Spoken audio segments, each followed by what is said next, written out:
camera. Ready? This particular piece. Ready? Ji Yeah. Ji ji. Hi, this is Megha Zawali and today we have Rishika, Mukul and Karan. Welcome to our channel. Hi. Just tell me about your film. Director. Oh, good. The film is called Fairy Folk. It's about it's basically just one woodland sort of एक जंगल से एक creature आता है और एक शादीशुदा couple जो रहते हैं वहाँ पे एक सिटी बॉम्बे के अंदर वो उनकी जिंदगी में अंदर चल enters कोई वर्ड है जिंदगी में आता है जिंदगी उनके घर के अंदर आ आता है. जाता है या प्रस्तुत या दैट्स द वर्ड. तो फिर हम देखते हैं कि उसके साथ क्या होने वाला है. एक बार जब वो अंदर घुस जाता है उनके घर के अंदर इसलिए हमें ना इस फिल्म की लाइंस इम्प्रोवाइज करनी पड़ी क्योंकि अगर करण हमारे लिए हिंदी में डायलॉग लिखता ये होने वाला था. तो यही होने वाला था. बट बेसिकली इट्स उसका जॉनरा है मैजिकल रियलिज्म. मतलब कि थोड़ा सा फैंटेसी होता है उसके अंदर और काफ़ी रियलिस्टिक है पिक्चर क्योंकि हमने इसको इम्प्रोवाइजिंग एक टेक्निक होता है उसमें हमने किया था जहाँ पे डायलॉग सब एक्टर्स करते हैं. मैं लिखता नहीं हूँ डायलॉग. सो एक्टर्स जब जैसे हम एक्शन बोलते हैं उनका जो भी वर्ड्स आप सुनोगे पिक्चर के अंदर जो भी डायलॉग आप सुनोगे ये सब एक्टर्स ने बनाया. तो that's why it's a very realistic जैसा फिल्म होता है. तो आपने जानबूझ के कपल्स को ही लिया मतलब यस या जानबूझ के या एग्जैक्टली. मैं मेरी चाहता था कास्टिंग मुकुल की वजह से हुई कि मुकुल की कास्टिंग मेरी वजह I से think we know the Mukul की answer to that casting question. रसिका की Yes, we all know the answer to that question due to Mirzapur. and I'm very happy. Yeah. मतलब जैसा कि करण ने कहा कोई भी लाइन लिखी नहीं गई थी. आमतौर पे जब भी आपको स्क्रीन प्ले मिलता है तो उसमें सारे डायरेक्शंस लिखे होते हैं कि कौन क्या कर रहा है क्या बोल रहा है और बहुत ही डिटेल्ड होता है स्क्रीन प्ले. इसमें हर सीन का एक ढांचा था. 3-4 लाइनें लिखी गई थी कि सीन से करण क्या चाहता है. हाँ, तो उसी इन्फॉर्मेशन के साथ और करण ने मुझे कुछ इन्फॉर्मेशन अपने कैरेक्टर के बारे में दी थी, मुकुल को उसके कैरेक्टर के बारे में और फिर हमने सीन्स इम्प्रोवाइज़ किए. और मुझे तो बहुत ही मज़ा आया क्योंकि for an actor this is the best thing that could happen. Also क्योंकि हम इम्प्रोवाइज़ कर रहे थे हमें फिल्म लीनियरली शूट करनी पड़ी. मतलब जिस ऑर्डर में आप सीन्स को देखते हैं फिल्म में वैसे ही हमने शूट किया. आमतौर पर फिल्म ऑर्डर में नहीं शूट की जाती. वो लोकेशन ब्रेकडाउन के हिसाब से या एक्टर्स की डेट्स के हिसाब से शूट की जाती है. तो उसमें भी एक्टर के लिए एक्टर का काम और भी आसान हो जाता है. आपने ऑर्डर में शूट किया हो तो आपको इन चीज़ों का ध्यान नहीं देना पड़ता है कि उस सीन में क्या हुआ था क्योंकि आपने अभी शूट किया है. So it was an actors delight in every way. अगर मुझे दोबारा मौका मिले तो मैं ज़रूर करूँगी. और इससे ज़्यादा मैं कहूँगा दिस इज़ अ फिल्म अगर आप जैसे करण ने कहा मैजिकल रियलिज्म जॉनर कहते हैं इसको कि हर चीज़ एक्चुअली हर चीज़ नॉर्मल है. I would say it's like a relationship drama and comedy. लेकिन हर चीज़ नॉर्मल है. एक चीज़ जो है एक चीज़ मतलब फैंटास्टिकल आ जाती है इनकी ज़िंदगी में. लेकिन बाकी जो फिल्म है it's a very real story about a couple और बहुत फ़नी है और आपको हंसाता बहुत है और एट द सेम टाइम आप बहुत सारी चीज़ों के बारे में आप सोचेंगे कि रिलेशनशिप्स के बारे में, मैरिज के बारे में, जेंडर आइडेंटिटी के बारे में.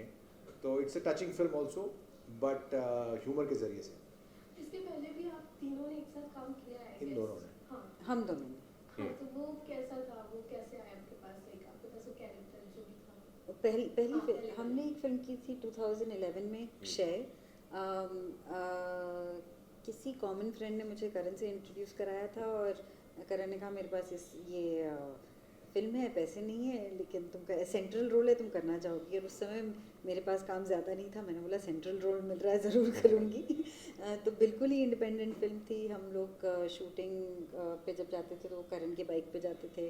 और फिल्म में जो कैरेक्टर था उसके कॉस्ट्यूम्स की शॉपिंग हमने एक साथ की थी क्योंकि हमारे पास फिल्म क्रू नहीं था, फिल्म टीम नहीं थी. हम सब काम 4 लोग ही थे. 4 लोग ही थे. सारा काम हम लोग 4 लोगों में कर रहे थे. फिल्म बना सकते हो ये मतलब करण जैसे बना सकता ये जो है. आपका कैमरा है ऐसा ही कैमरा हमने यूज़ किया था. और मैं और मेरा एक सिनेमेटोग्राफर थे अभिनय पोपट जी जिन्होंने ये फिल्म भी शूट किया था. हम दोनों थे जो पूरा काम कर रहे थे कैमरा के पीछे और कैमरा के सामने रसिका दुग्गल थे और आलेख संगल एक एक्टर थे उनके.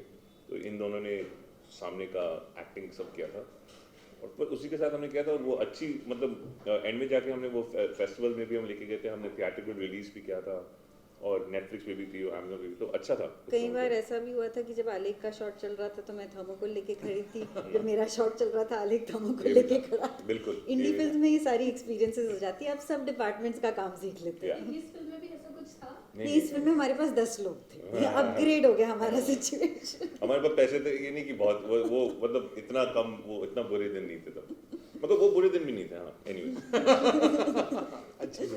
ये बहुत अच्छी बात है, मतलब 4 लोग के साथ काम करना, फिर 10 लोग, अभी देखते हैं आगे कितने लोग के साथ काम करेंगे। अभी 4000 नहीं, मुझे लग रहा है ये सीधा कुछ बहुत बिग 1000 लोग बजट के साथ। बनाने वाला है करण इसके बाद। वो गेम ऑफ थ्रोन्स बनाते हैं। We are waiting. आप कितना बिलीव करते हैं फेरी टेल्स में? फेरी टेल्स में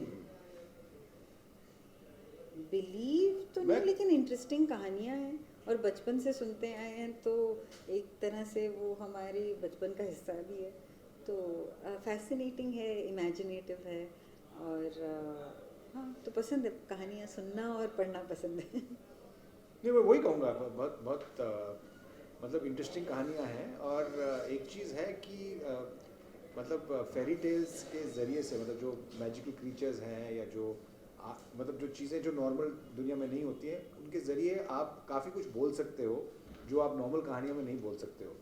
तो बहुत सारे जो हमारी माइथोलॉजी है, फेरी टेल्स हैं, ये इतने पॉपुलर भी है क्योंकि इसमें कुछ सीखने को मिलता है, या मतलब जो हमारी आम जिंदगी के बारे में, तो दैट्स क्वाइट समथिंग। और इस फिल्म भी यही करता है। हाँ, फैंटेसी के थ्रू आप रियलिटी के Yeah. बारे में बहुत कुछ कह सकते हो। मुझे तो फेरी टेल्स में मुझे ये बहुत पसंद आता है कि जब भी आप सोर्स देखो फेरी टेल्स के, जहाँ से वो शुरू हुए थे, वो हर बार एक्चुअली एक मेलंकोलिक, एक बुरी जगह से वो शुरू हुए, और वो शुरू हुए क्योंकि वो बुरी जगह को थोड़ा सा अच्छे बनाने की कोशिश करते थे। तो उसके जो बच्चे हैं जो वो बड़े हो रहे हैं उसी जगह पे, उनको ये कहानियाँ सुना सुना के वो थोड़ा सा उसी सिस्टम को थोड़ा सा अच्छा करना चाहते थे। जैसे एक सिंपल सा कहानी भी था, वो जो ring a ring a roses pocket full of roses, that's actually it's meant to be some bomb, a nuclear bomb, huh? Plague. It's a plague. Ringer Ringer Rose is plague. Like, but it was made based on the Ghana that is there, na, that people sing around the thing, and we all fall down. They all die. Yeah, it's all dying. Yeah. That's the play part. Yeah, that's pretty cool. And it came ये from a थोड़ा very dark good हो part. गया है, हमारी film light Yeah. ऐसा नहीं है. But yeah, but that's what's fun about fairy tales. Yeah. Like ऐसे जो कंटेंट आता है ना, ये आप लोग के कंटेंट आपने जो हमको पहले दिए उससे बहुत अलग होते हैं। आपने कहा कि इसमें स्क्रिप्ट नहीं होती, आपको ऑन द स्पॉट जो बोला जाता है वो करना था, तो वो कितना टफ था और आपको कैसा लगता है कि ऑडियंस से जुड़ेगी? मेरे ख्याल से तो डेफिनेटली जुड़ेगी, क्योंकि उस इम्प्रोवाइजेशन से इतनी खूबसूरत डायलॉग निकल कर आई है कि, और बहुत ही फ्रेश डायलॉग है।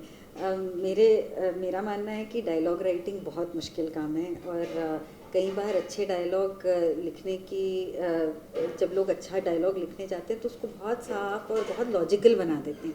इस फिल्म में बहुत, और जब हम लोग लाइफ में बात करते हैं तो काफ़ी रैंडमली और इलॉजिकली बात करते हैं। एक थॉट को शुरू करते हैं, उसको कंप्लीट नहीं करते, दूसरे थॉट पे चले जाते हैं, फिर एक थॉट पर वापस आ जाते हैं। तो मेरे ख्याल से वो सब जो